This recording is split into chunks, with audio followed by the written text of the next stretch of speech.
y de la Patria se abre la sesión. Cuenta, señora.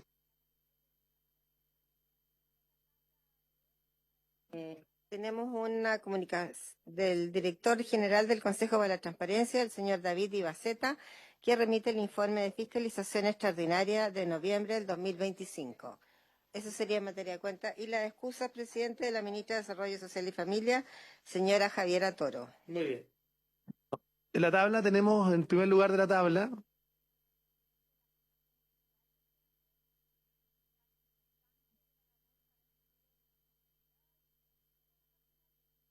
no hay problema. Adelante, no hay problema. Bueno, vamos a continuar con el análisis de las indicaciones formuladas al proyecto de ley que protege y garantiza los derechos lingüísticos de los pueblos indígenas de Chile, Boletín 15.776-17, y los derechos lingüísticos de los pueblos indígenas de Chile, Boletín 9.363-04, refundidos. Señora secretaria, para que vayamos viendo, ¿está representante del Ejecutivo? Están en la mixta. ¿El desarrollo social no está? No, porque están en la misma. Ok, vamos a tener que proceder, ¿no? Porque... Ya, estamos, las pendientes partamos en la primera página, pero hay un comparado nuevo que lo mandó el Ejecutivo, el Ministerio de Desarrollo Social, sí, lo tiene acá. ¿Y este es el que teníamos? Es el que tenían antes. Entonces acá están los comentarios del Ejecutivo y los comentarios a las indicaciones. En la indicación número 1 del honorable senador señor Van Rysselberghe para suprimir la frase reconocer, proteger, promover y al artículo primero. No, estaba pendiente. De la 1 a la 5 estaban pendientes. Yo no sé si que... Me gustaría que escucháramos los comentarios del Ejecutivo y luego lo ponemos en discusión.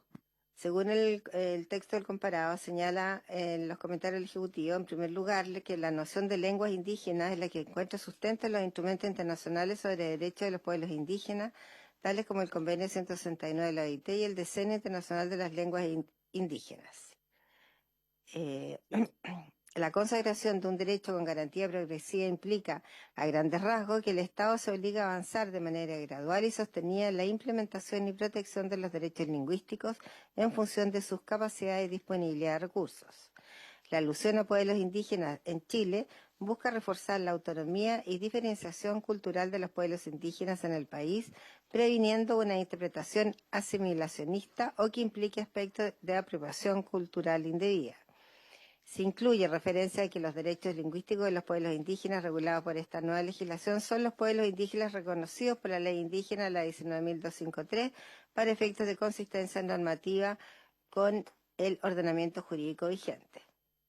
Entonces, esta indicación del senador Van Rysselberghe, que suprime la frase reconocer, proteger y promover, el comentario del Ejecutivo es el siguiente: los verbos cuya eliminación se propone suprimir, reconocer, proteger y promover, sustentan la idea matriz del proyecto de ley indicado. Cada uno de ellos cumple una función normativa crítica y diferenciada que está claramente delimitada en el ámbito de los derechos culturales, en general en el marco del derecho internacional de los derechos humanos. En el caso de los derechos culturales de los pueblos indígenas, en particular en lo que respecta a los derechos lingüísticos, cada uno de los verbos señalados refuerza la promoción y protección de dichos derechos sobre la base de su reconocimiento, con el cual abre la propuesta de redacción normativa aprobada por unanimidad.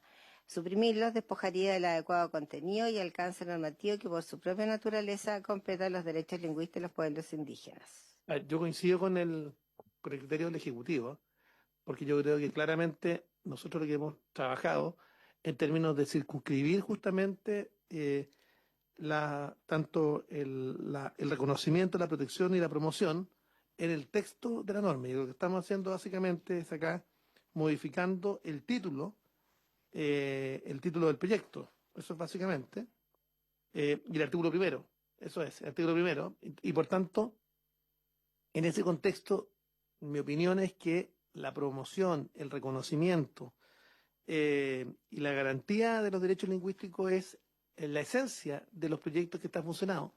Y por tanto yo pido al senador Van Rysselberghe ver la posibilidad de retirar la indicación, si es posible, porque ya hemos delimitado suficientemente en el contexto del proyecto los verbos rectores que están contenidos en el artículo primero.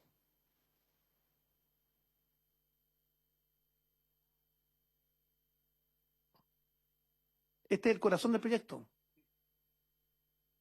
A ver, adelante. A ver.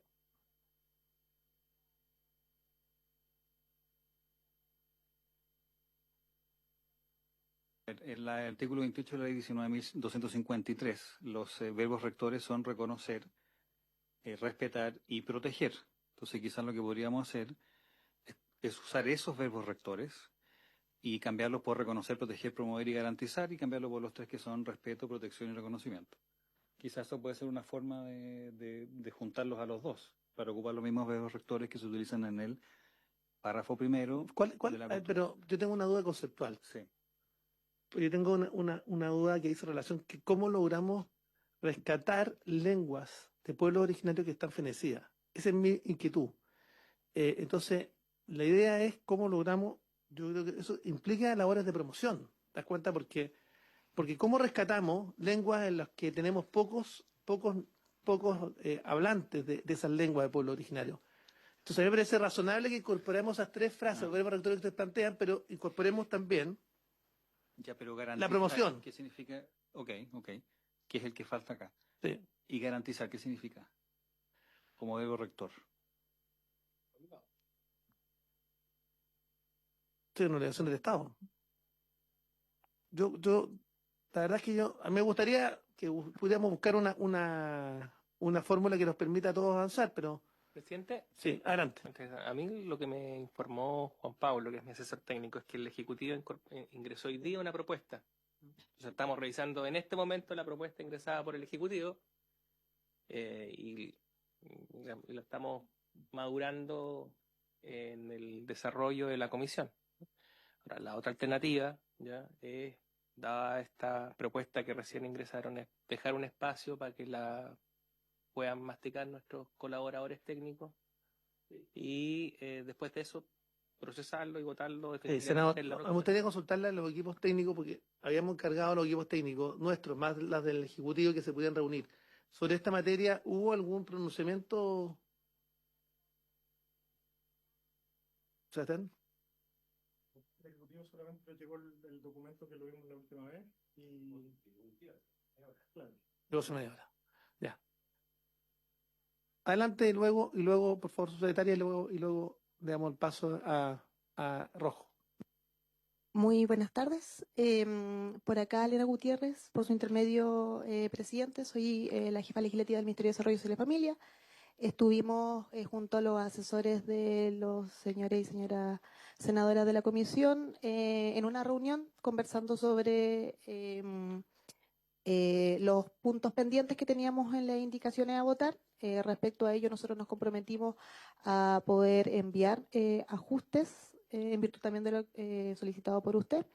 Lo enviamos hoy día, efectivamente, hace unos minutos antes de la comisión. Por tanto, señalar que respecto a las indicaciones que continuaban en votación pendiente, hicimos al menos una revisión a conciencia y que efectivamente entiendo que ustedes lo tienen impreso porque se lo mandé a la secretaria para que lo puedan revisar. Esos ajustes consideran las observaciones realizadas por los asesores de ustedes y que comprenden, como ustedes pueden ver ahí, en varias de ellas, ajustes en algunos artículos en donde en principio nosotros no estábamos de acuerdo con poder hacer modificaciones para que se hagan en virtud de ciertas modificaciones, digamos, que solicitamos para que el texto quede íntegro respecto a la legislación actual. Me gustaría, Rojo y senador Fandenberger, por ejemplo, reconocer, proteger y fomentar. Claro, eliminamos el verbo rector garantizar. No, pues estamos buscando un punto de equilibrio para poder sacarlo, para poder despacharlo, porque estamos hablando de cómo logramos. Adelante. Yo, aprovechando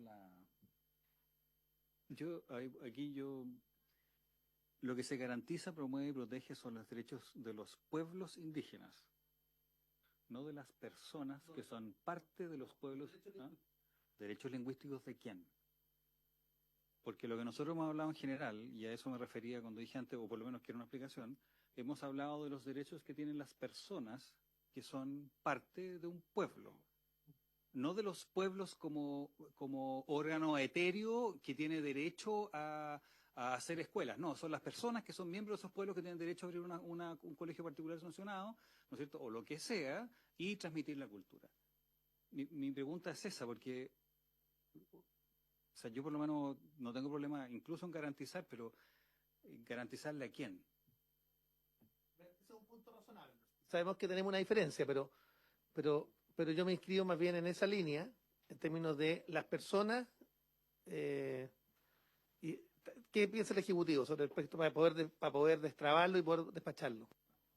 Sí, al respecto, por su intermedio, presidente, nosotros, como ya en reiteradas ocasiones hemos señalado el punto ahí donde tenemos una divergencia. Evidentemente son ustedes finalmente los que votan, por tanto ahí dejamos evidentemente nuestra explicación y justificación al tanto. No, sin perjuicio de ello, me gustaría puntualizar de que en este proyecto de ley no se menciona luego de las diversas modificaciones y votaciones que han habido, los derechos colectivos propiamente tal, no se menciona.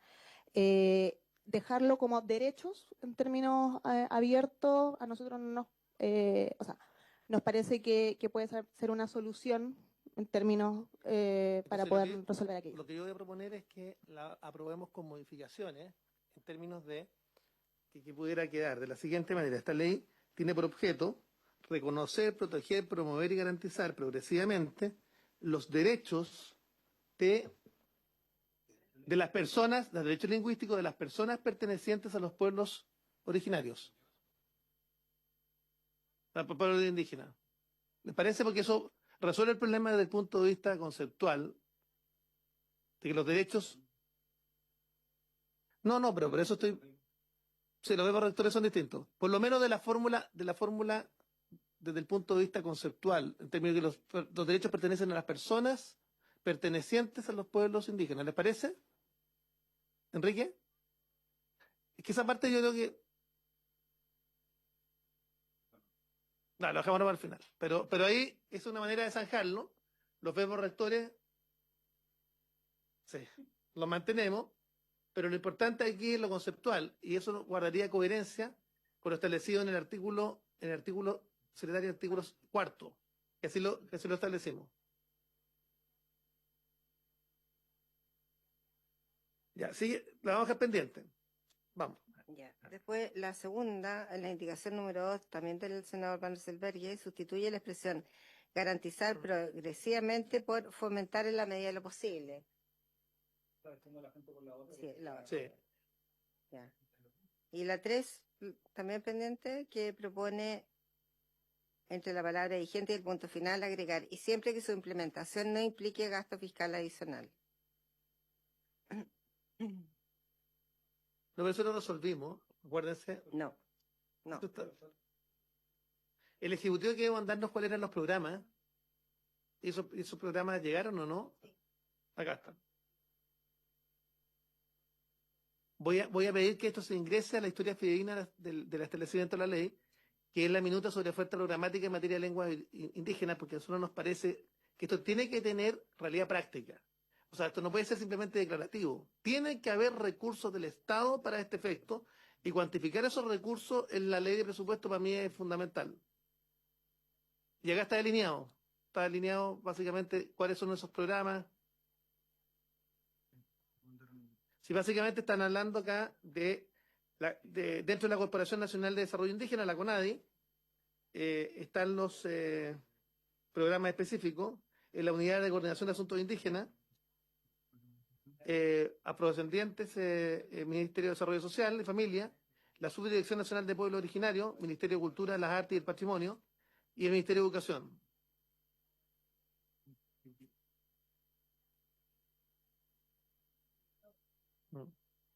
Presidente, retiro la indicación 3.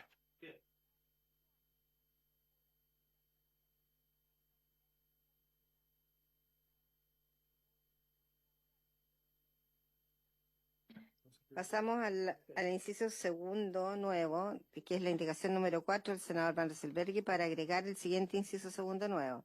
El ejercicio de los derechos reconocidos en la presente ley se circunscribirá a las zonas, y se había cambiado por comuna, en que exista presencia comprobada de comunidades indígenas reconocidas por la ley 19.253. Yo quiero llamar a votar favorablemente porque habíamos... Pero con comuna Sí, comuna. Modificaciones porque esto nos permitiría circunscribir el tema a la realidad geográfica del país y no dejarlo... ¿Le parece? Sí. Ok, ¿le parece? Unánime. Vamos. Fin. Al tiro. Y a las 5 también del senador Van Rysselberghe para agregar... Secretaria, le interrumpo. Pasa que los equipos técnicos acá me sugieren, para poder retirar la 5, votar primero la 22. La 22, perfecto. Vamos. La 22 está en la página 7, última página.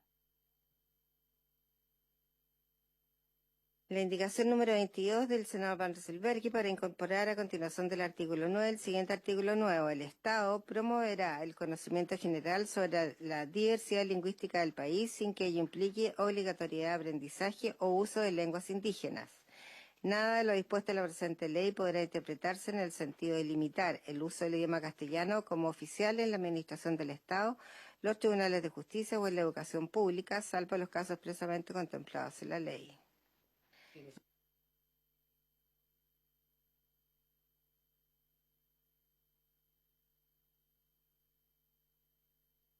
A ver, oye, y la 22, porque... Sí. La posibilidad de eliminar en la 22 como oficial, cuando habla de idioma castellano de la administración del Estado. Pero eliminar como oficial, ¿les parece? Presidente. Y en el primer párrafo, más bien una modificación de forma, donde dice en la segunda línea, o uso de las lenguas indígenas, o uso de las mismas, para que no se repita. Sí. Ok. Secretaria, porque podamos... Yo tengo una duda de admisibilidad porque dice el Estado promoverá, está siendo imperativo, entonces podría poner el Estado podrá promover. Podrá promover. No. Ya. El Ejecutivo está bien. Salvo que el Ejecutivo, porque acá estamos hablando de que no queremos quitarle fuerza normativa a la promoción del conocimiento general de la diversidad cultural y lingüística. El Ejecutivo. Por su intermedio, presidente, bueno, nosotros hicimos en la minuta que ustedes tienen un ajuste de redacción de este artículo en el mismo sentido, pero intentando armonizar con los convenios internacionales y sí, ahí está en la última página porque es la última indicación. Por tanto, Secretaria, ¿podría darle lectura? La lectura la puede dar la secretaria. El Estado promoverá el conocimiento sobre la diversidad lingüística del país conforme a los estándares de derechos humanos, lo que no implicará obligatoriedad de aprendizaje o uso. Esto sin perjuicio del derecho de los pueblos indígenas a utilizarlas en los ámbitos relevantes para el ejercicio de sus derechos culturales, educativos y colectivos en la forma prevista por la ley. Lo dispuesto en esta ley no podrá interpretarse como limitación al uso del idioma castellano en la administración del Estado, en los tribunales de justicia o en la educación pública, salvo los casos contemplados en la ley y en los tratados internacionales vigentes. A mí me gusta, porque cumple con lo... Sí, ¿les parece? Presidente, eso. Pero podría... Oye, entendamos que la indicación del senador Van Rysselberghe está siendo aprobada por modificaciones. Ya, pero van a poner podrá promover...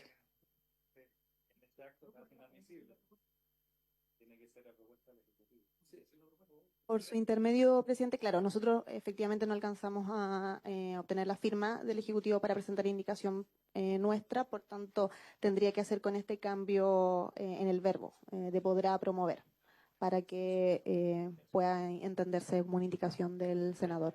A ver, lo bueno es que tenemos efectivamente... Con modificaciones. Sí, al referéndum, deberíamos aprobar el referéndum esperando la indicación del Ejecutivo. a ver, con toda honestidad, porque este proyecto quiero despacharlo, sí o sí, y quiero que sea ley antes que yo salga de este Parlamento. Eso quiero decirle con todo cariño. La indicación va a llegar con prontitud. Por su intermedio, presidente, desde el Ejecutivo preferimos que sea una indicación claro, parlamentaria con modificación. Entonces, busca o procurará. ¿Mm? ¿Sí? Sí, puede ser procurará o podrá promover. Eso, ya, procurará. ¿Procurará? Me gusta más porque suena más imperativo. ¿Les parece? Aprobado por unanimidad. Digamos. Procurará. Está bien. Presidente, con la aprobación de la 22 retiro entonces la 5, la 12 y la 16. Sí, retirada. No. ¿Qué más? ¿Qué más queda? No sé qué queda.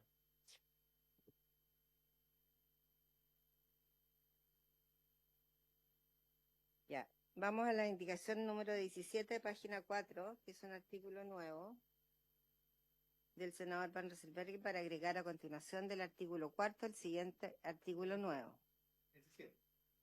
17. Artículo. El Estado solo traducirá a lengua indígena los actos, documentos o resoluciones emitidos por sus órganos cuando sea estrictamente necesario y disponga de los medios humanos, técnicos o financieros necesarios para ello.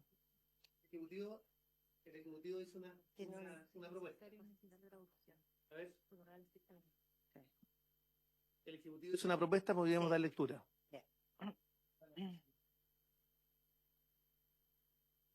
Por su intermedio, presidente, ¿puedo comentar? Claro, en la reunión con asesores se nos mencionó de su parte que lo que señala ahí el comparado es la propuesta que nos mencionaron los asesores. Por tanto, no es una propuesta que hayamos realizado nosotros, como ejecutivo, digamos, sino que nosotros estamos de acuerdo. Sí, estamos de acuerdo con esa propuesta de los asesores. Presidente, Adelante, senador. voy a leer la última versión de la indicación para ver si Ok. coincide con la de la secretaria. Dice, el Estado facilitará la traducción a lengua indígena en los actos, en los actos, sí. El Estado facilitará la traducción a lengua indígena, los actos, documentos o resoluciones emitidos por sus órganos cuando sea necesario y disponga de los medios humanos, técnicos o financieros necesarios para ello. Dos Presupuestario. Bueno, es lo mismo. ¿Sí? Estamos ok. Presidente, perdón, podríamos cambiar un necesario porque tenemos necesario 2 veces. Entonces la Por última supuesto, podría ser estimada secretaria. pertinente para ello. Muy bien, Muy bien. aprobado. Sí. Unánime. Muy bien. Muchas gracias, señor. ¿El Ejecutivo está? ¿Opinión del Ejecutivo? ¿Asesora? Discúlpame, ¿cuál es la pregunta que estaba? Ah, sí, nosotros estamos de acuerdo con esa reacción.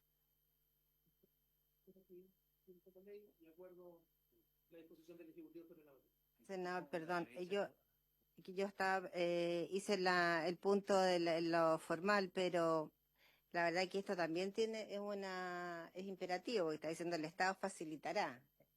Entonces habría que... Entonces Podrá facilitar. facilitar. ¿Me parece? Senador Van Rysselberghe. Sí, presidente. Listo. Acordado. Vamos.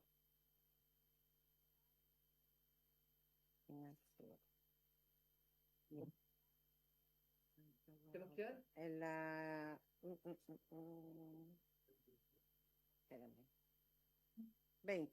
La 20. Quiero pedir disculpas a los invitados porque este es un tema que nos interesa sobremanera y tenemos que despacharlo.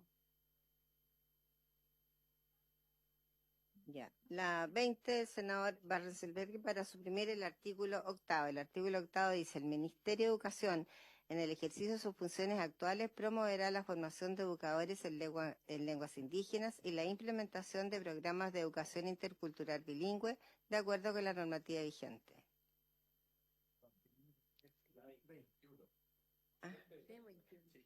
Perdón, me salté la 20 primero, me salté la 21. Ya. Al artículo 7, inciso primero, el senador Van Rieselberghe, para agregar a continuación del punto aparte que pasa a ser punto seguido la siguiente oración. Estas adecuaciones curriculares deberán ser graduales y deberán considerar siempre las capacidades presupuestarias y de recursos humanos existentes. Y haría así, artículo 7.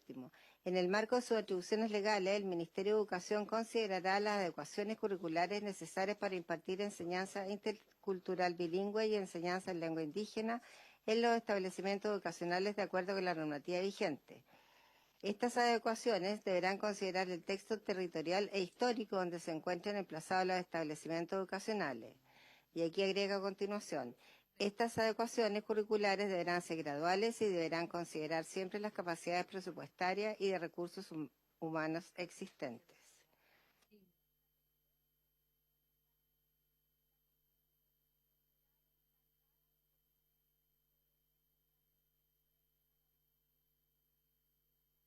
Ejecutivo.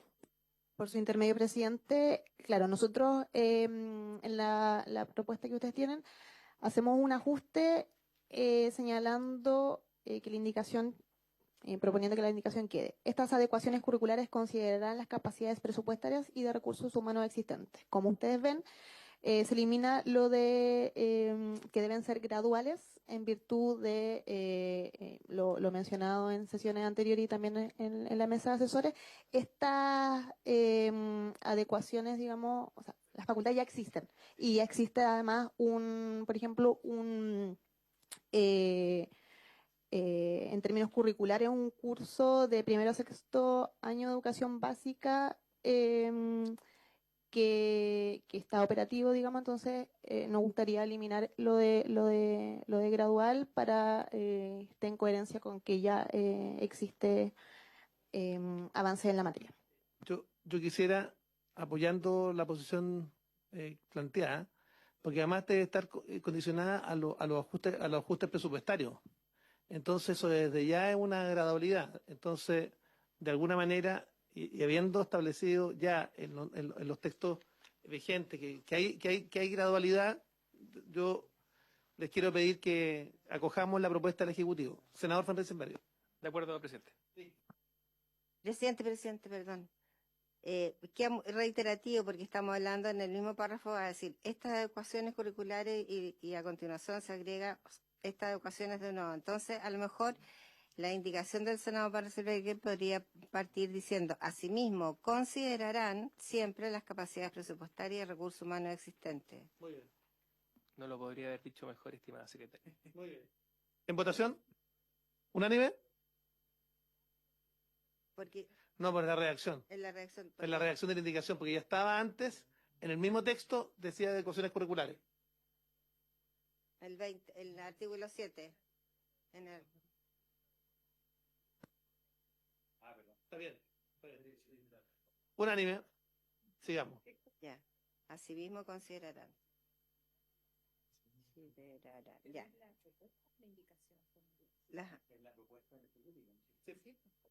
Bueno, ya. Será admisible. Sí. Sí.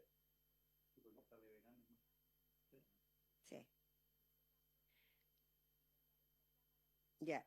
Vamos al 21, que es el artículo 8, que lo propone suprimir el senador Van Rieselberghe.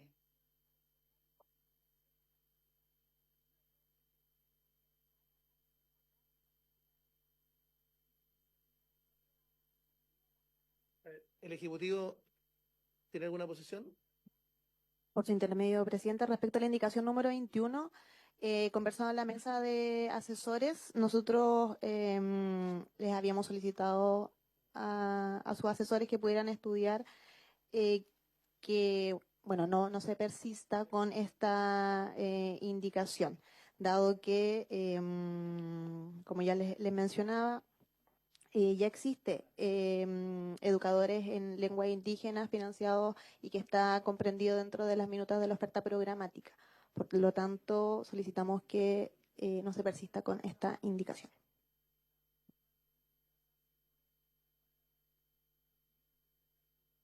Senador, ¿tiene alguna posición sobre el Sí, tema? no, la posición nuestra es que entendemos que ya está en la Ley General de Educación y que por lo tanto no valdría la pena repetirlo acá. Pero dicho eso, no sé cuál es la postura del Ejecutivo. Yo, por el contrario, creo que esto es una materia en la que estamos tratando de lograr condensar en un solo texto normativo todas las guías de materia, aun cuando estén contempladas en otros instrumentos legales para los efectos de darle fortaleza a la promoción, recuperación de las lenguas de los pueblos originarios. Entonces, yo pido acá que damos la posibilidad de llegar a un acuerdo y lo contrario, que lo votemos, ¿no? Porque entiendo que si lo perdemos, si lo pierdo no es tan grave porque está en un texto, pero ciertamente la idea es, si es que es un texto que ya está contemplado, evitar tener una votación dividida en este tema, senador. Si no, lo votamos, ¿no? En votación. Senador Edwards, ¿cómo vota la indicación número 21? Frente a ausencia del oficialismo, tenemos que...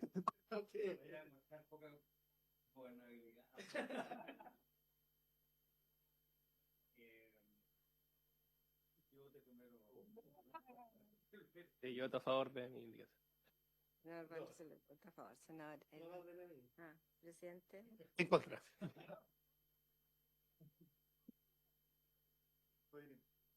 Ya está contemplada la ley, no es tan grave, No, si se abstiene, hay que repetirlo. Eduardo, va a hacer un gesto porque viene Creo que el senador Fernández Silveira tiene toda razón en lo que dice, pero siento que no hace daño y se especifica, así que preferiría que se quede, pero entendiendo que era una postura muy razonable la del senador Fernández Silveira. ¿Y cómo vota, senador? Bien. Rechazada entonces 2-1. Disculpe, senador Farrensenberg. Ya, ahí está despachado. Listo. Ay, perdón. Gracias. Ya. Volvemos entonces. Sí, adelante, ejecutivo.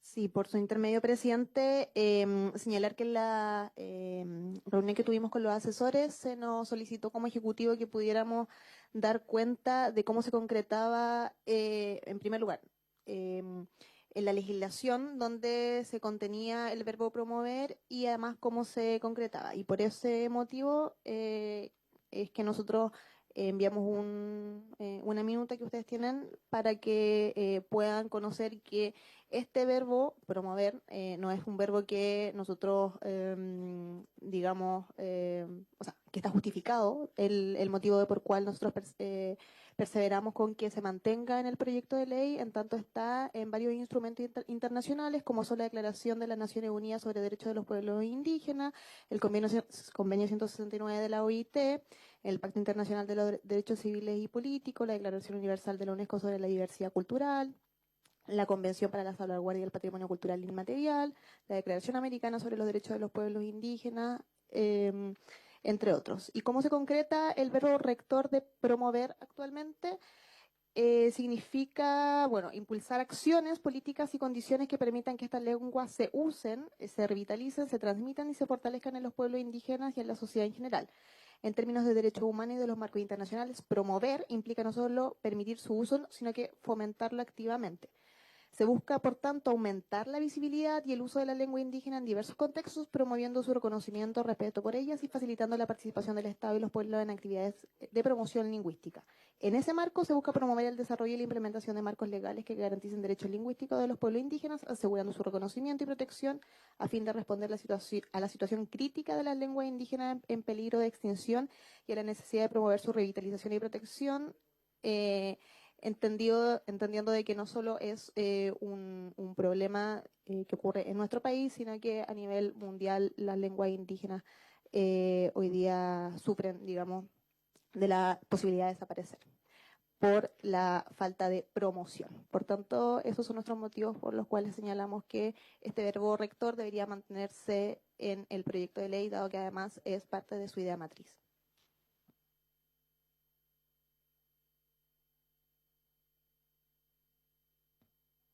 Yo quiero hacer una propuesta, porque para poder despachar esto tenemos que tener... Yo quiero hacer un comentario antes. A ver.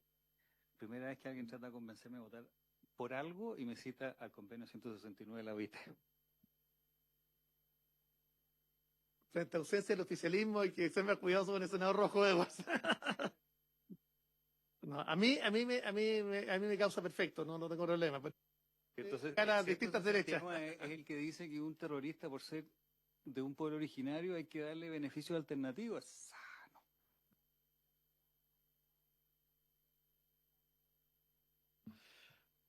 Acá tenemos acá tenemos los matices tan bueno, en ese contexto es que yo quiero hacer un llamado para que yo creo que efectivamente los verbos rectores son los adecuados.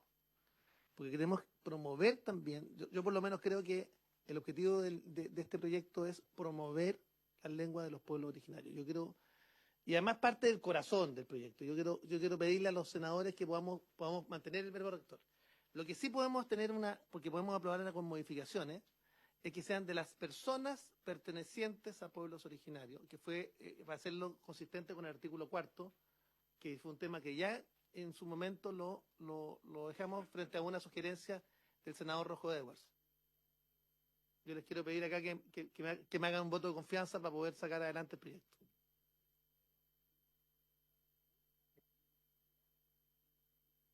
Adelante. Ya, votemos cada uno de los verbos rectores por separado, ¿les parece?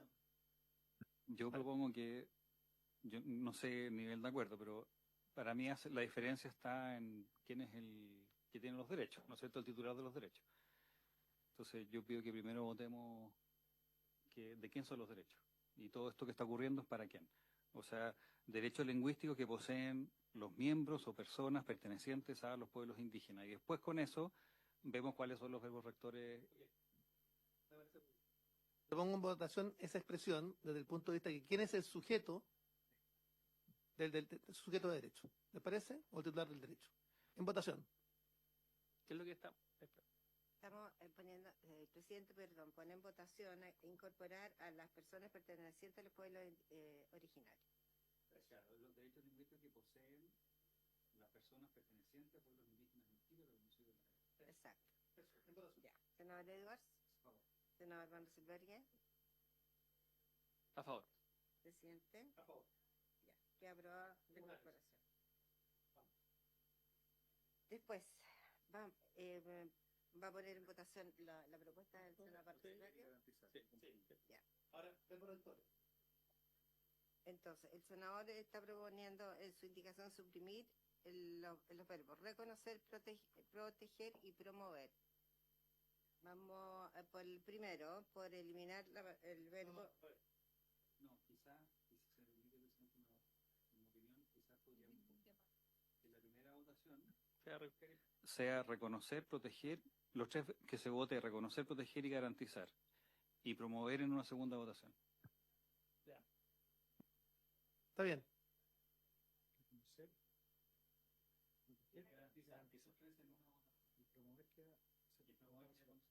Ok.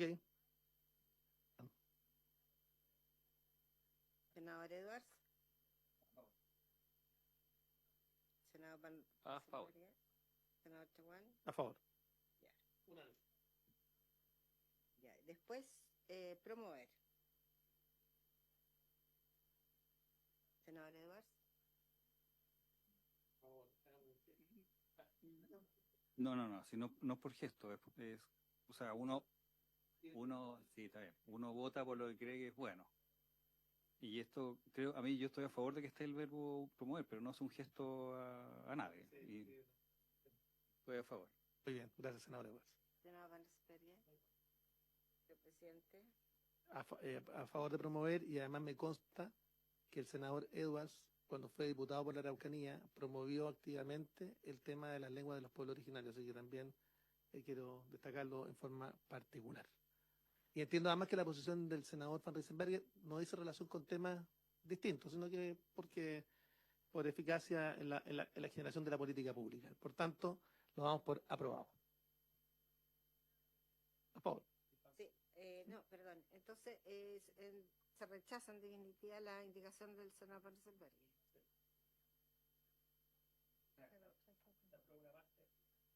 No, se rechaza porque la 1 se rechaza completa y se agrega en la perteneciente a las personas. Y a la indicación 2 del senador Van Rieselberghi para sustituir la expresión garantizar progresivamente por fomentar en la medida de lo posible. No, retiró la 3.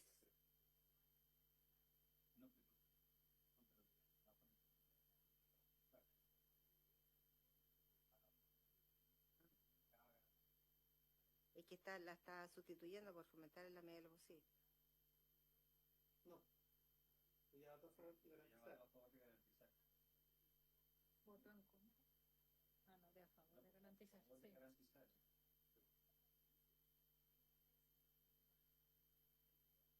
Sí. No.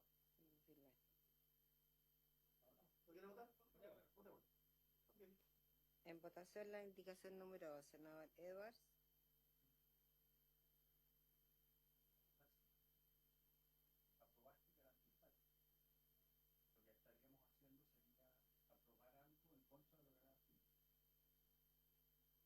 Secretario.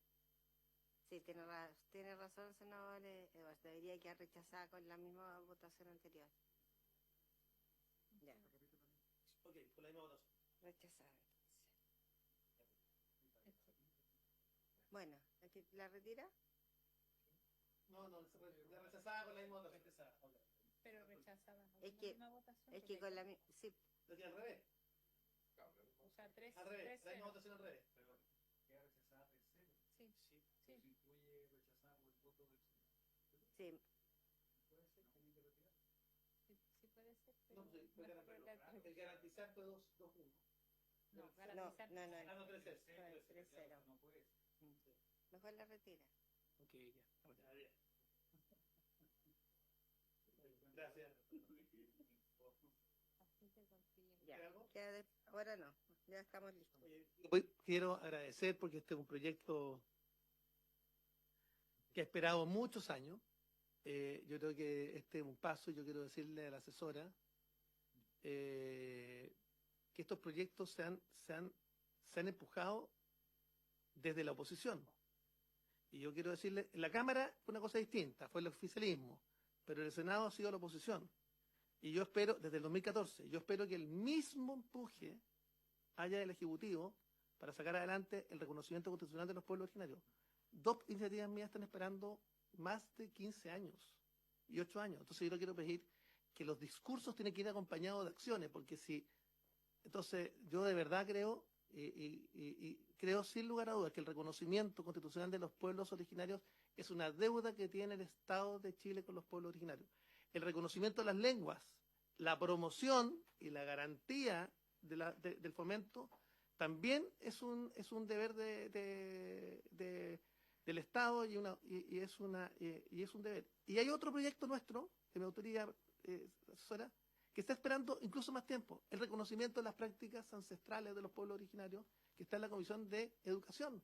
Entonces, poco coherencia entre lo que se dice defender y dónde hay que poner también los énfasis. Yo lo digo con mucho respeto, yo estoy terminando el ciclo parlamentario, me gustaría que todos estos proyectos, estos 3 a lo menos, salgan adelante, pero es un tema que le planteo a las Express todos los días. Cuando le digo todos los días, es que lo hago todos los días, es que hay sesión, todos los días. O sea, es decir, no hay día que no le plantee estos 3 proyectos. Entonces yo quiero pedir, por favor, que el tema de las prácticas deportivas ancestrales de los pueblos originarios, pentacampeones mundiales de Rapa Nui, compiten con la bandera Rapa Nui y no con la bandera chilena, porque el Estado no le reconoce ese deporte. Entonces yo les quiero pedir que acá tiene que haber coherencia, no solamente en los temas ideológicos más duros, sino también estos temas que son relevantes desde el punto de vista de las deudas del Estado. Entonces yo quiero transmitirles, porque además estos proyectos lo hemos empujado no del oficialismo, o sea, basta ver la integración de hoy día de la comisión, sino desde la oposición. Entonces le quiero pedir, por favor, esto tenemos que sacarlo adelante. Damos por despachado el proyecto. Quiero agradecer al senador Van Rieselberghi y al senador Rojo Edwards. Gracias, senadores. Gracias también a los equipos. Sé también del compromiso de ustedes dos también por este tema. Podemos tener diferencias, desde el punto de vista si son derechos colectivos o derechos de las personas o no, si es que en definitiva los verbos rectores son los adecuados. El senador Van Riesenberger con sus indicaciones lo que ha hecho básicamente es decir que esto no sea solo declarativo, y lo que ha hecho las indicaciones del senador Van Riesenberger es decir que esto tenga consistencia desde el punto de vista del financiamiento del Estado, para que tenga efectivamente sentido esta reforma. Entonces yo creo que la voluntad de estos tres senadores que están presentes, que hemos votado consistentemente este proyecto, van en la dirección de pagar las deudas que el Estado de Chile tiene con los pueblos originarios. Despachado el proyecto, y ojalá el gobierno le ponga discusión inmediata a este proyecto y lo saquemos adelante. Muchas gracias. Segundo punto de tabla, conocer el informe anual del Comité de Prevención de la Tortura. Están invitados por el Ministerio de Desarrollo Social y Familia, el señor Iván Mulato, coordinador de la Unidad Jurídica, la Unidad de Coordinación de Asuntos Indígenas y Afrodescendientes, UCAI, y la presidenta del Comité para la Prevención de la Tortura, señora Karen Espíndola, los integrantes expertos, señor Daniel Soto, señora Paula Valenzuela, el secretario ejecutivo subrogante, señor Nicolás Anglas. Adelante. Hola, muy buenas tardes, presidente, por su intermedio, y agradecer también a los senadores presentes. Ante todo, nos gustaría agradecer, ¿no es cierto?, el espacio que nos brinda esta comisión el día de hoy, para poder también presentarles nuestro trabajo. Hemos creído profundamente que es fundamental llevar, ¿no es cierto?, nuestra labor a todos los espacios donde hayan actores estratégicos relevantes, como esta discusión que vimos acá hoy día. Pero también porque nos han acompañado, ¿no es cierto?, en la presentación del lanzamiento de nuestro informe, nos han invitado a las visitas de cárceles que también han hecho ustedes, y por tanto, para nosotros es fundamental cada vez empezar a involucrarnos más, no solo en las labores de monitoreo que por ley, ¿no es cierto?, mantenemos, sino también en todos aquellos espacios donde desde nuestros conocimientos técnicos podamos hacer un aporte. Este informe que les vamos a presentar tiene que ver con la rendición de cuentas, ¿verdad?, que nos corresponde realizar anualmente. En un contexto global, comentarles que, bueno, Chile ratifica, ¿verdad?, la convención y adopta la Convención contra la Tortura en el año 84, pero el protocolo facultativo recién lo ratifica 18 años después, donde finalmente se tipifica el delito de tortura en el 2016 y finalmente se crea el mecanismo de prevención de la tortura en el año 2019, es decir, 35 años después de cuando se adopta la convención. ¿Cuál es el foco relevante que queremos transmitirle? Este mecanismo, dentro de sus facultades, la principal tiene que ver con monitorear centros, ¿verdad?, donde haya personas que estén bajo custodia o cuidado del Estado. Esto en un sentido amplio, ya no solamente ni meramente penitenciario, sino que incluye tanto espacios policiales como las comisarías, centros, ¿verdad?, de residencias de niños, niñas, adolescentes de protección, centros de justicia juvenil, establecimientos de larga permanencia de personas mayores, hospitales psiquiátricos, en el fondo, todos aquellos espacios donde el Estado tiene la obligación y la garantía, ¿verdad?, de cuidar de aquellas personas bajo su custodia o su cuidado. Esto es muy relevante además porque el comité lo integran 7 expertos que somos seleccionados por alta dirección pública, todos desde el área técnica, diferentes profesiones.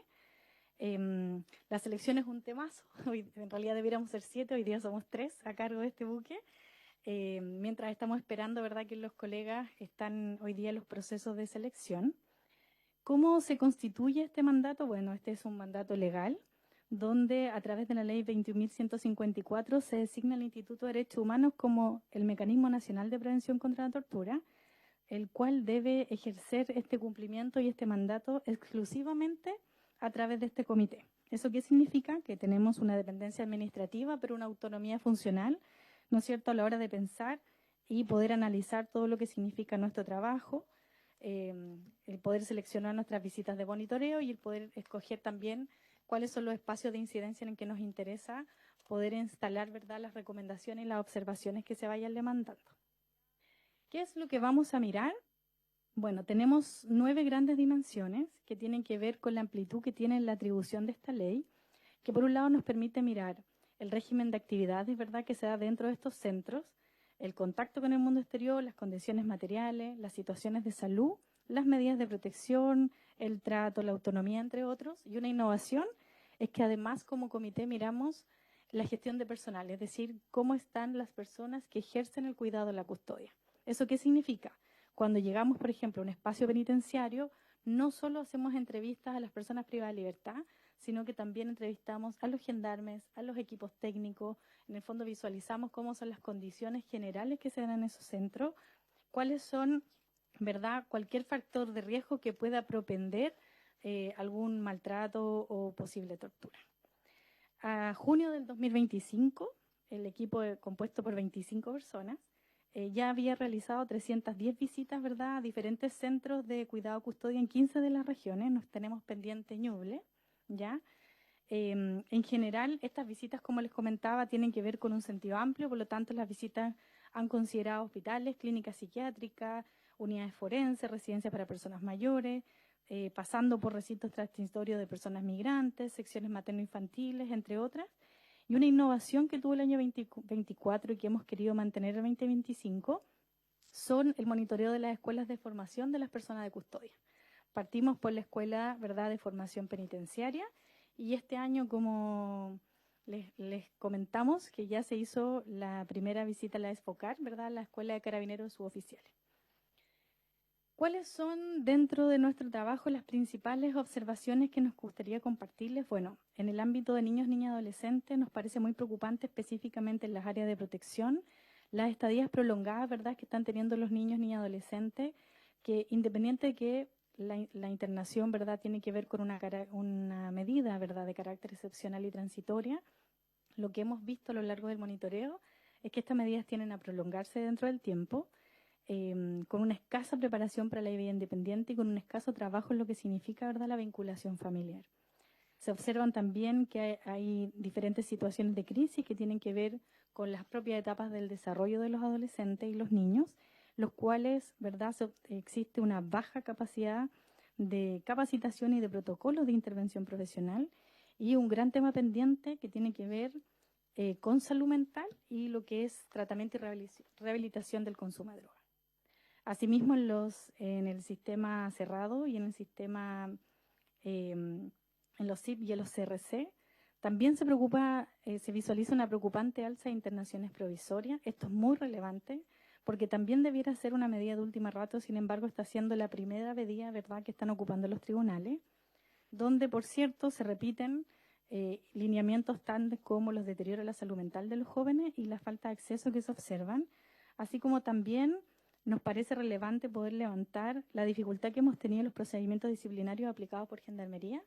Esto lo hemos ya trabajado con Genchi, específicamente en el área de responsabilidad penal adolescente, toda vez que se observan procedimientos donde los funcionarios ingresan sin identificación, hay un uso excesivo de los gas pimienta y hay desnudamientos públicos, revisiones y humillantes con sentadilla y sin ingreso de cámaras pro, lo cual es muy complejo porque la normativa actual ha hecho una actualización de dicha normativa y establece... Esto me parece grave. ¿Y producto de esos hallazgos se han hecho denuncias? Se han hecho espacios de denuncia y en algunas ocasiones el trabajo directo con Gendarmería. Se actualizó la normativa de responsabilidad penal. Eso es una comisión de un delito. Sí, 100%.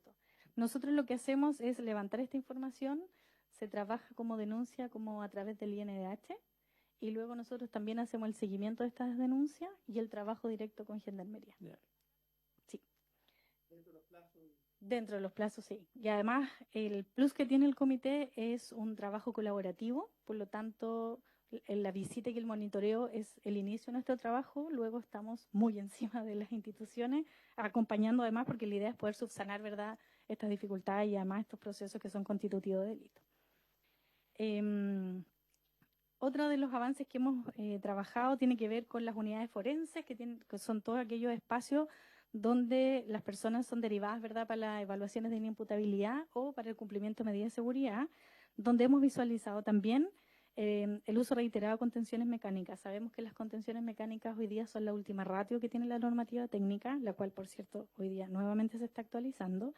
Sin embargo, sí se visualiza la sujeción de camas mediante los grilletes, que son hoy día la medida, pero que no están cumpliendo los tiempos máximos y que no necesariamente están siendo registrados de la forma que corresponde. Este trabajo también se ha visualizado con los equipos, tanto con los servicios de salud como con los propios hospitales donde hemos visibilizado este tema. Algo relevante en las áreas de salud mental tiene que ver con el escaso contacto con el mundo exterior. Se visualiza que efectivamente las personas con algún diagnóstico de salud mental o alguna condición de salud mental, ¿verdad?, tienen escasas redes con quienes trabajar. Por lo tanto, si bien hoy día estamos avanzando hacia políticas de desinstitucionalización, la realidad nos muestra que ante el bajo contacto y la baja red, hoy día estamos lejos todavía de avanzar en esas políticas, sabiendo que si bien hay otras alternativas como el hogar y las residencias protegidas, siguen habiendo barreras todavía para el egreso, donde las principales causas de egreso de estos espacios tienden a ser más bien los fallecimientos, en el fondo por largas permanencias. Respecto de personas mayores, hemos visitado los ELIAM que tienen que ver con supervisión, ¿verdad?, de dependencia, de Senama, perdón. Esto es súper relevante porque estos espacios, hoy día, como CPT, somos los únicos que estamos haciendo los espacios de supervisión de los establecimientos de larga permanencia de personas mayores, desde el fondo la mirada global. Y en ese sentido lo que hemos visualizado es que siguen habiendo rutinas muy rígidas, hay un escaso trabajo con las familias, hay una alta dependencia de las personas respecto de estos espacios, hay muchas demoras en los ámbitos de salud respecto a la red pública a la que pueden acceder, y en general también se observa que si bien pareciera ser un buen trato, hay un trato bastante infantilizante en lo que son las personas mayores. ¿Ya? Y eso tiende a ser, ¿verdad?, una situación de vulneración, lo que conlleva a que entonces visualicemos escasos espacios de participación y autonomía. Y por cierto, que aquí hemos detectado también otro nudo crítico que tiene que ver con las condiciones laborales que en general tienen las personas que trabajan en estos espacios, sobre todo en aquellas personas mayores con altas dependencias. Eso es un desgaste bastante relevante en todo lo que significa el trabajo con las personas, la preocupación constante y muchas veces las condiciones que exige una Seremi en cuanto al número de cuidadores por persona, en el fondo en cuidado, tiende a ser bastante reducido, lo que genera sobrecarga de trabajo, alto número de licencias médicas y por ende una sobrecarga que impacta, por cierto, en lo que es el cuidado de las personas. Sí. Si es posible, después hacer también énfasis al cuidado de los cuidadores. Perfecto. Yo diría que ese es un tema no menor,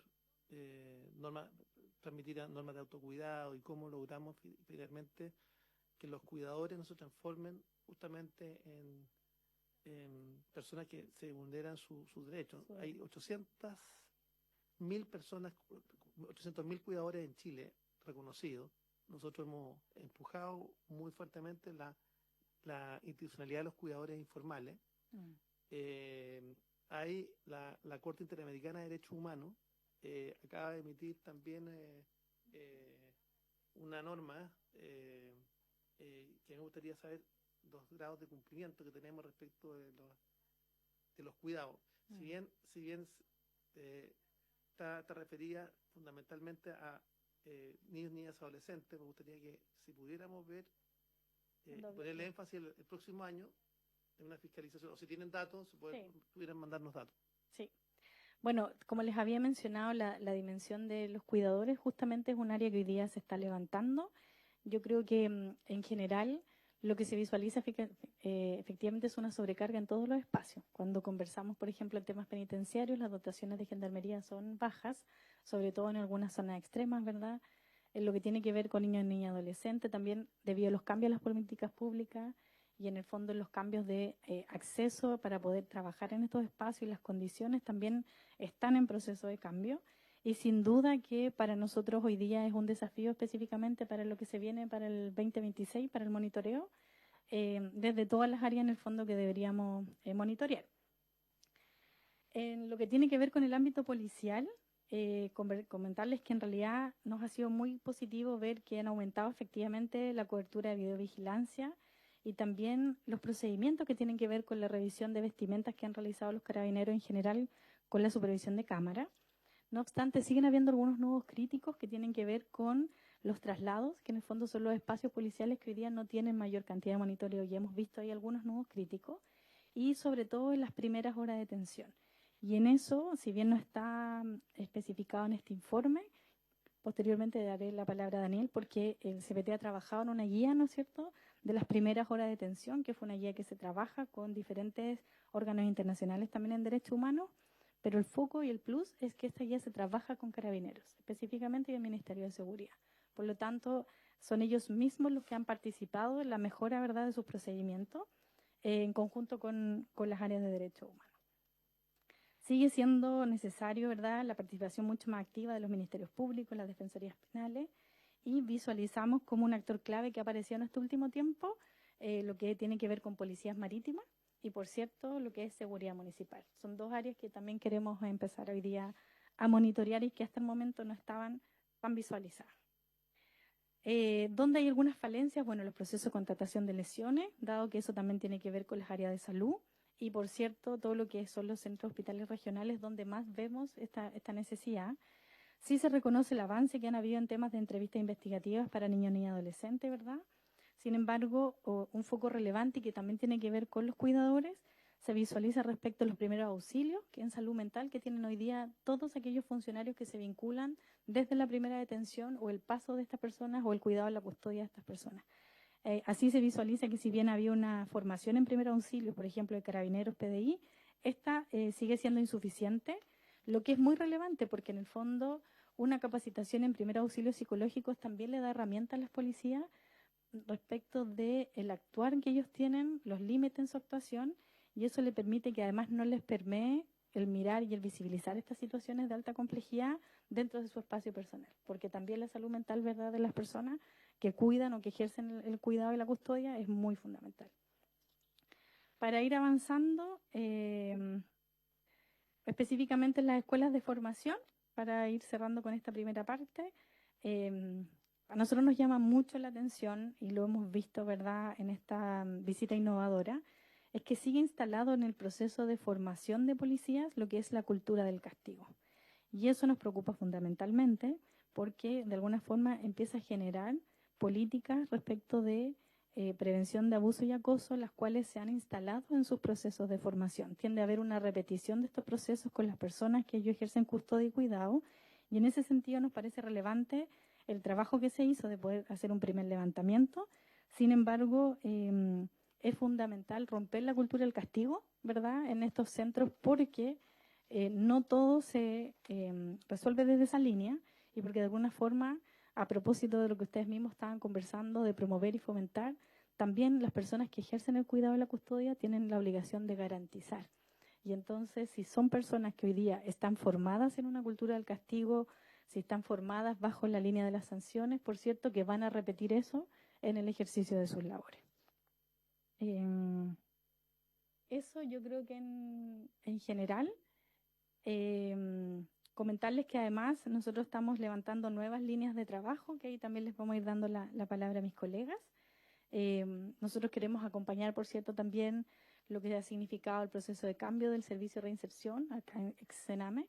Queremos ver cómo es el proceso de instalación norte-sur, queremos ver también cómo se da el proceso en la zona centro, conocer mayor profundidad las secciones materno-infantiles, fortalecer, por cierto, el trabajo con personas mayores, el trabajo con policías y el trabajo en el área penitenciaria. Y ahí a mí me interesa mucho rescatar el trabajo con las contrapartes. Yo creo que el trabajo en la prevención de la tortura siempre es un gran desafío, pero hemos sentido una muy buena acogida y una muy buena disposición de nuestras contrapartes, Gendarmería, las policías. Nosotros valoramos mucho su trabajo y hemos visto además que ellos han mostrado, ¿no es cierto?, esta inquietud de querer trabajar favorablemente. Recibimos respuestas rápidas de parte de ellos. Hace muy poquito estuvimos en Copiapó, en una visita a la cárcel de Copiapó, y dadas las diversas situaciones tuvimos que hacer un trabajo mucho más rápido que lo que demora salir un informe, y debemos decir que en realidad la recepción de Gendarmería fue muy positiva. Les dejo la palabra a mis colegas si es que falta. Pero primero sea que el trabajo que ustedes realizan, esta comisión lo valora profundamente. La Comisión de Prevención de la Tortura surgió durante el gobierno del presidente Piñera para cumplir con compromisos internacionales. Nosotros creemos que la fórmula que tiene la Comisión de Prevención de la Tortura es muy por lejos, es la que tiene una mejor orgánica desde el punto de vista de la elección de sus miembros, que son personas con competencias técnicas, que está ajeno a la captura política. Siempre podrá haber militancia, adhesión, pero está ajeno a la captura política.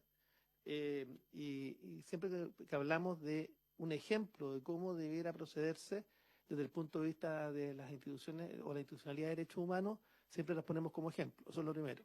Lo segundo, contarles además que nos tocó trabajar activamente en la visita de las cárceles, donde ustedes constataron la situación de las personas mayores y de los enfermos terminales.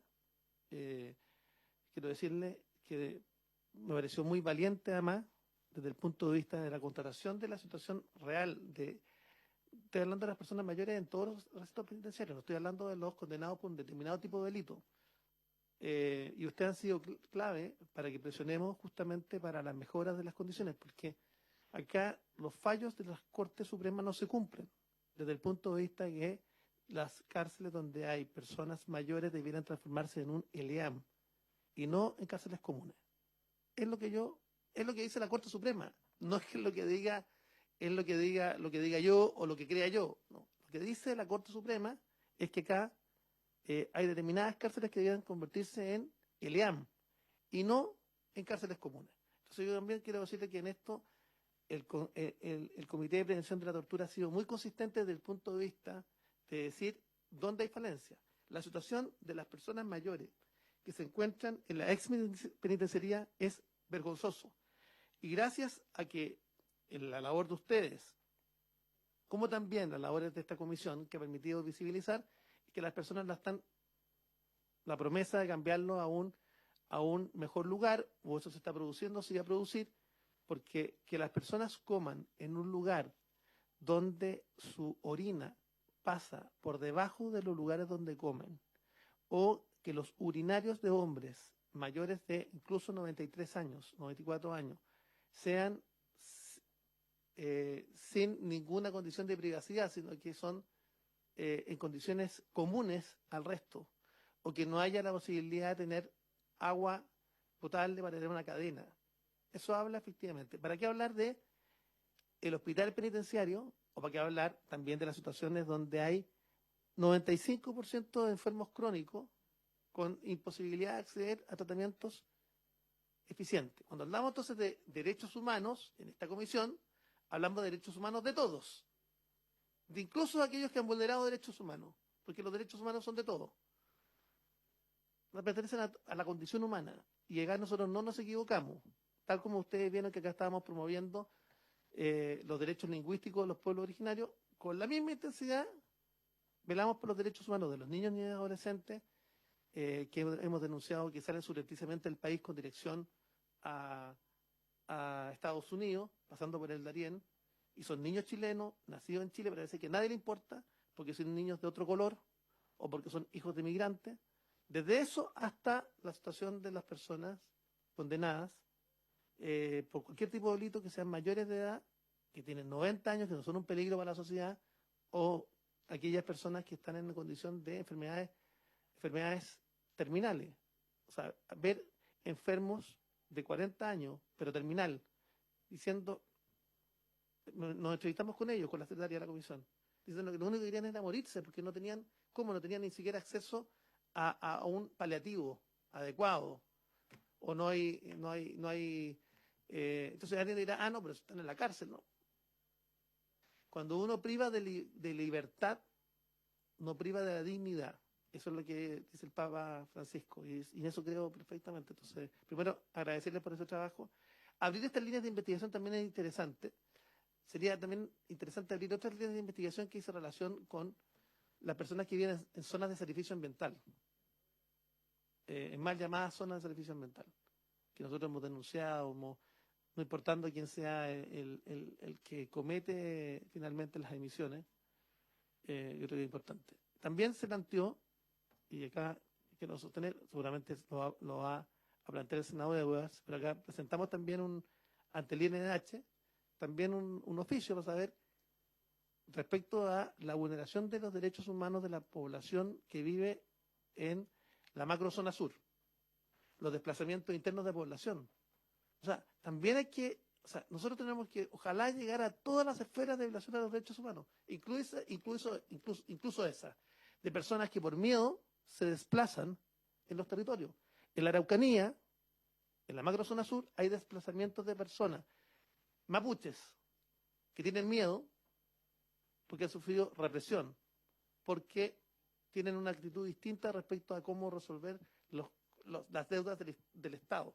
Entonces, acá tenemos un Estado que no puede ser miope, indiferente o tuerto. No, acá o resolvemos los temas, todos los temas, o planteamos todos los temas y no parte de los temas. Senador Edwards.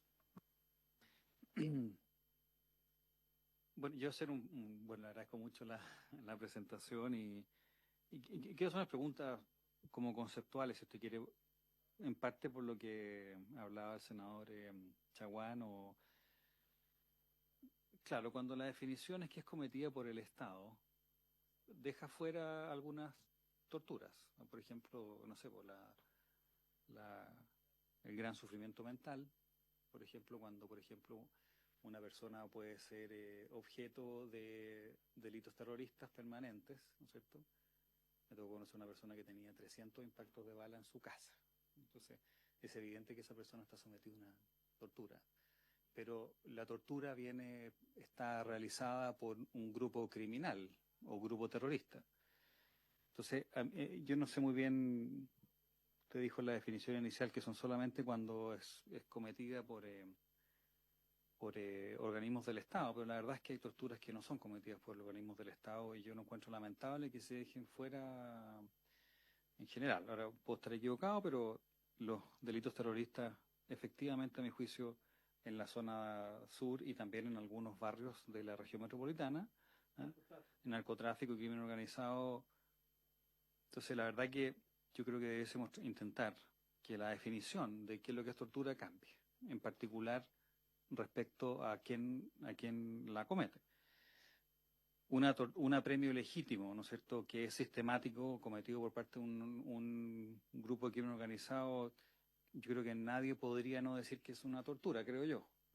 Entonces, no sé, ahora les pregunto, porque yo la verdad que no conozco mucho el trabajo, y de lo que escuché del senador Chaguán, ustedes han puesto un poco a la luz pública que también tener un adulto mayor con demencia, con una enfermedad terminal en una cárcel común, sin los tratos que requieren, digamos, alejado de su familia, podrá haber cometido el peor de los delitos, pero la verdad es que ¿qué vas a hacer? Le quedan, no sé, 3 semanas de vida y vas a hacer que muera en la cárcel. Para mí eso también es una tortura y es cometida por el Estado. Entonces también yo ahí, si es que yo no desconozco el trabajo, pero veo que el senador Chaguán por lo menos lo hace ver y lo resalta. Y termino con una pregunta. ¿Es toda tortura un delito? Yo no quiero filosofar con esto, una respuesta rápida nomás, pero ¿es toda tortura un delito de lesa humanidad? Y la respuesta puede ser no, pero si me puede dar rápidamente cuáles sí, cuáles no. Gracias. Con su permiso, señor presidente. Sus preguntas son muy, muy importantes porque nuestro trabajo está enfocado a fortalecer el funcionamiento de las instituciones. Las colegas trabajan con instituciones que están relacionadas con adultos mayores y con niños, niñas y adolescentes, y yo particularmente trabajo con policías y con el sistema penitenciario. Entonces, en el ámbito del sistema de seguridad o de justicia penal, el énfasis nuestro es fortalecer el sistema de justicia penal y fortalecer la seguridad pública. Entonces, dentro de la mirada nuestra de prevención de tortura o prevención de personas bajo el cuidado o custodia del Estado, también están los funcionarios encargados de cumplir la ley. Entonces, por ejemplo, en los establecimientos penitenciarios lo que hemos hecho este año es identificar cuáles son las condiciones en las que están los gendarmes para desempeñar sus funciones, equipamiento y entrenamiento, y hemos revisado... Perdona, y también las buenas prácticas, para que sean copiadas en algunos casos. Sí. En este trabajo que hemos realizado durante los últimos 5 años se ha generado una relación muy interesante entre un organismo estatal de derechos humanos como es el CPT y la confianza que se ha generado con instituciones públicas de seguridad. Cuando nos asomamos por los establecimientos o con las jefaturas policiales, claro, en algunas oportunidades lo conversamos, pero cuando efectuamos visitas que no son avisadas, en general tenemos una muy buena recepción porque lo que ellos ven es la posibilidad de que a partir de nuestros informes ellos tengan financiamiento de algunos proyectos que tienen pendientes. Porque nuestra postura es la postura de la colaboración. Nosotros visitamos, detectamos buenas prácticas, problemas, evacuamos un informe y a partir de ese informe conversamos con las autoridades con el propósito de mejorar. Entonces, un tema importante es, por ejemplo, cuando hay delitos, la ley nos faculta excepcionalmente para no hacer denuncia, precisamente por lo que garantiza la ley es la generación de confianza con las instituciones. Excepcionalmente, cuando está en peligro la vida de alguien o hay una tortura inminente, nosotros entregamos los antecedentes al Instituto Nacional de Derechos Humanos, pero nuestra tarea siempre es la prevención, no estamos a cargo de protección. Entonces, aun cuando veamos circunstancias delictivas, no siempre vamos a denunciar las circunstancias delictivas, sobre todo si exponemos a otras personas a represalias, o si con la denuncia no conseguimos nuestro propósito final, que es la prevención de la tortura. Pero lo interesante es que en nuestro trabajo hemos detectado problemas relevantes que afectan a los carabineros, a los detectives, a los marinos que se desempeñan en la Policía Marítima.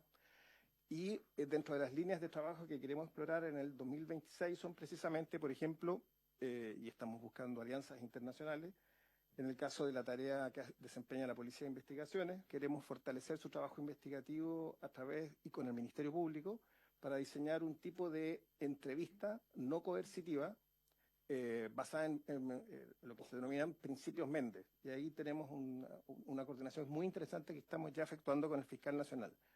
Con Carabineros hemos conversado con el General Araya en torno a apoyarlos en el empleo de armas menos letales, que ha sido uno de los problemas más serios y más cuestionados desde el estallido social en adelante, con el propósito de que a partir de la selección que Carabineros ya ha hecho de determinados tipos de armas, incluyendo dispositivos como esposas de seguridad, bastones,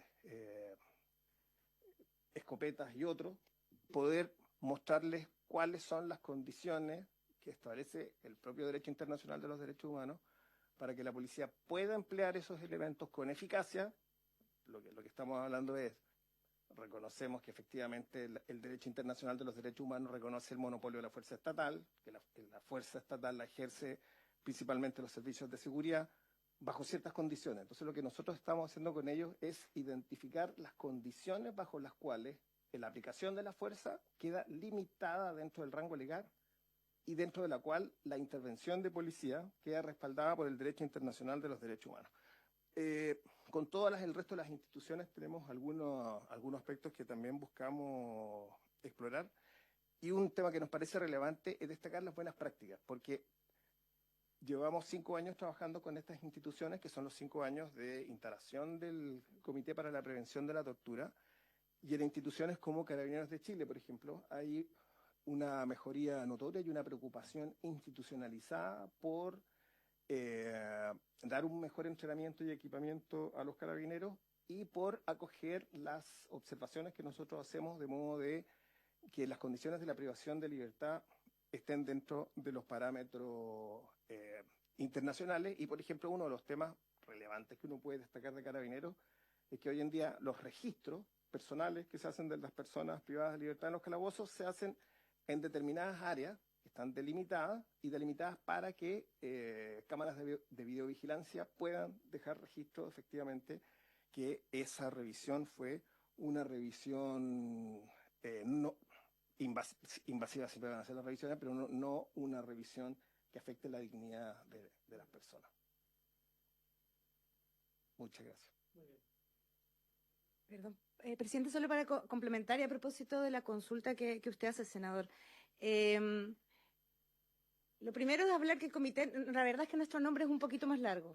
Sí, es que no es menor decirlo, porque en realidad, por ejemplo, cuando nosotros vamos a un lugar, a un recinto de personas mayores o de niños, que hablamos del Comité de Prevención de la Tortura, y la tortura es una palabra tan pesada, ¿no? Tan grande, les decimos que somos el Comité del Buen Trato, la verdad, porque efectivamente lo que hacemos, claro, exactamente, porque básicamente con esta metodología integral y nuestro mandato preventivo, lo que hacemos justamente son mirar estos factores de riesgo para prevenir estos tratos crueles, degradantes, inhumanos.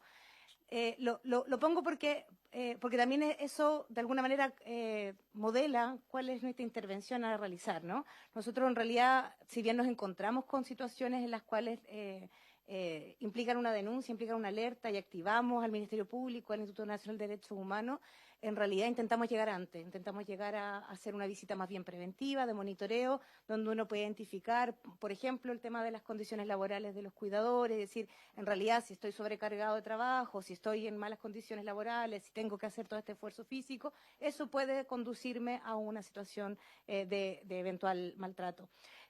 Pero también para como poner cada una cosa en su lugar, no toda tortura es un delito de lesa humanidad. Nosotros tenemos una ley que tipifica la tortura y es en el fondo el hecho de querer infligir dolor, de querer infligir daño en otra persona, y eso cuando lo ejecuta un funcionario público tiene una cierta categoría, cuando lo ejecuta un privado, porque en el fondo también podría... El Tren de Aragua también puede torturar a una persona y no es un delito. Para hacer un delito de lesa humanidad, en realidad se habla de un ataque a grandes poblaciones civiles, que es sistemático, que es masivo, que tiene ciertas características, no es exactamente el foco de esto. Pero como comité, en realidad lo que nosotros hacemos son justamente mirar, y también a propósito de su pregunta, nosotros miramos, nuestro mandato es mirar recintos de cuidado y custodia del Estado.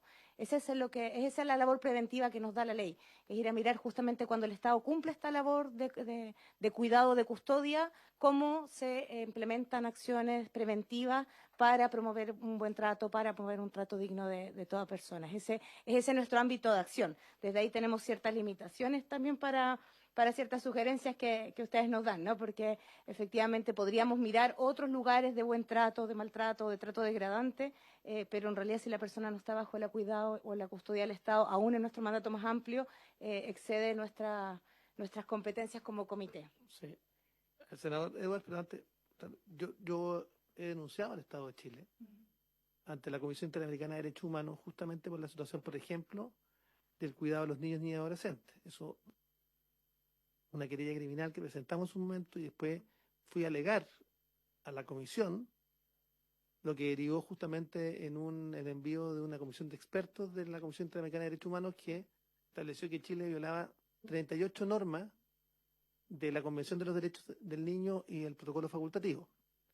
Eso fue básicamente en relación a una situación crítica en el CREAT de Valparaíso que terminó justamente con el cierre. El presidente Piñera resolvió finalmente cerrar los CREAT y partir por Valparaíso.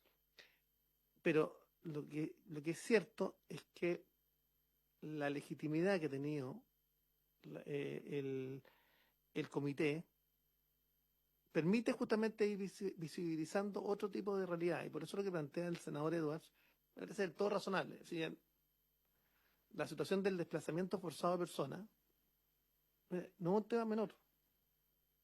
Y lo que está pasando en la región de la Araucanía, hay desplazamiento forzado de personas por la violencia. Entonces, uno podría decir que son las condiciones del Estado que generan finalmente que la violencia se exprese, el miedo provoca el desplazamiento forzado de personas. O sea, entonces yo en estos temas pediría un poquito más de amplitud de la mirada, porque lo mismo respecto a las más llamadas zonas de servicio ambiental, empresas del Estado generando emisiones y provocando daño a la población. Estamos súper complicados porque la sala se inició y estamos sin mandato, pero senador Edwards. Yo quiero hacer una pregunta. ¿Ustedes estarían de acuerdo en modificar el artículo primero de su ley, ampliando las competencias para que puedan monitorear situaciones entre privados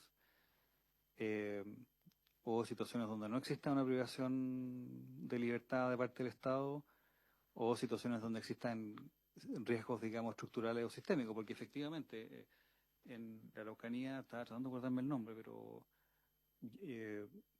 ya me va a venir, pero yo conozco un lugar en que había 56 familias sobre una clase de las 56. Eso es desplazamiento forzado aquí. O sea, no hay que ir a ninguna parte para encontrarlo. Entonces, ¿ustedes estarían de acuerdo con una modificación del mandato, digamos, en el artículo primero de vuestra ley? Usted apunta a un tema que es tremendamente relevante, porque cuando se conceptualiza la tortura en sus inicios, se considera que se trata de infligir dolor o sufrimiento inhumano a alguien dentro de un espacio delimitado. El concepto de tortura se ha ido ampliando progresivamente. El Subcomité para la Prevención de la Tortura dispone que la observación debe ampliarse a otros espacios que no necesariamente están delimitados por muros, como ocurre en cárceles o en comisarías.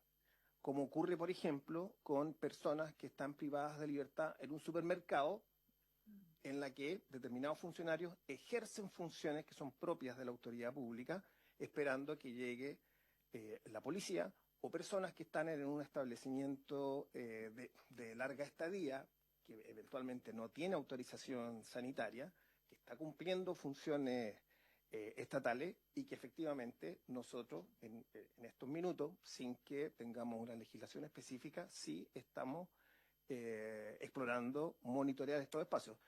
Nos parece que en los términos en que está definido el artículo primero no sería necesario que fuese modificado para que nosotros ampliemos nuestro monitoreo a otros espacios, dado que la interpretación de los espacios de monitoreo ya ha sido ampliada por el derecho internacional, como ocurre, por ejemplo, la mayoría de las torturas que comete la policía preventiva en el mundo, la policía uniformada, se produce en espacios públicos, al minuto de la detención, y en el mantenimiento del orden público con el empleo de armas menos letales. La policía investigativa, contrariamente, comete la mayor cantidad de tortura en los interrogatorios de las personas que están privadas de libertad. Pero, efectivamente, el espacio público es un espacio, en este minuto, que se está discutiendo. ¿Cuál es el espacio de monitoreo? La tortura, en términos generales, solamente la cometen particulares, pero podrían funcionarios públicos, pero podrían cometerla particulares en eventos que esos particulares estén auspiciados por algún gobierno o actúen bajo la tolerancia de algún gobierno, o que en definitiva las víctimas no tengan la debida protección de seguridad que el Estado debe brindarles. Entonces, el concepto de tortura se nos amplía. Incluso podrían existir crímenes de lesa humanidad si es que organizaciones criminales, organizaciones terroristas u organizaciones de criminalidad organizada que emplean la tortura de manera sistemática como método delincuencial, si estas organizaciones actúan dentro de un Estado que está en simbiosis con las autoridades, también podríamos encontrarnos frente a la discusión de tortura cometida por particulares. De hecho, la propia ley se pone en el evento de un particular que actúa bajo el consentimiento o por las órdenes de un funcionario público. Es decir, el concepto de la tortura, si bien en términos generales tiene su origen en la perpetración de un ilícito de un funcionario público en contra de un particular, es una cuestión que se está ampliando en términos de debate doctrinal.